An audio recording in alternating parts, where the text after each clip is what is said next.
आने वाला समय भी आसान नहीं है, क्योंकि जिस तरह से ईडी उनके खिलाफ कार्रवाई कर रही है, जिस तरह से ईडी ने उनके खिलाफ सबूत इकट्ठे किए हैं, जिस तरह से छोकर फैमिली के खिलाफ लोगों ने घर नहीं मिलने की शिकायतें की हैं, उसके चलते अब पूरी फैमिली के लिए खराब हालात पैदा हो गए हैं और उनके लिए ईडी के शिकंजे से बचने का कोई रास्ता नहीं बचा है।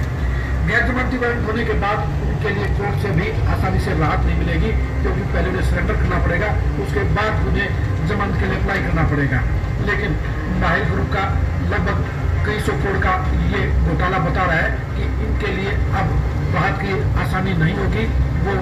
ईडी के शिकंजे से बच नहीं पाएंगे और उनके लिए कानूनी कार्रवाइयों का और कोर्ट के केसों का सामना करना ही पड़ेगा। यानी आज के तारीख में दम सिंह छोकर ऐसे मुकाम पर पहुंचते हैं जहां ना तो उनकी सियासत बची है, ना इनका कारोबार बचा है और उनके लिए आगे अंधेरा ही अंधेरा नजर आ रहा है। एक तरफ तो दम सिंह छोकर 2024 में कांग्रेस की सरकार बनने पर सत्ता में बड़ी हिस्सेदारी को उम्मीद कर रहे थे, लेकिन उन्हें नहीं पता था कि ईडी की कार्रवाई उनके लिए जी का जंजाल बन जाएगी और उन्हें सियासी और कारोबारी तौर पर उन्हें बिल्कुल रसातल में डालने का काम करेंगे। दम सिंह छोकर कहाँ तो सत्ता में पावरफुल नेता के तौर पर एक मंत्री कुर्सी का सपना देख रहे थे और अब कहाँ उनके लिए जेल की कोठरी इंतजार कर रही है। यानी दम सिंह छोकर का साम्राज्य पूरी तरह से ढेर हो गया है, नेस्ताभूत हो गया है और उन्हें अपने दोनों बेटों के साथ अब छुपने के लिए ठिकाने बदलने पड़ रहे हैं। उन्हें ईडी के शिकंजे से बचने के लिए, गिरफ्तारी से बचने के लिए जगह बदलनी पड़ रही है,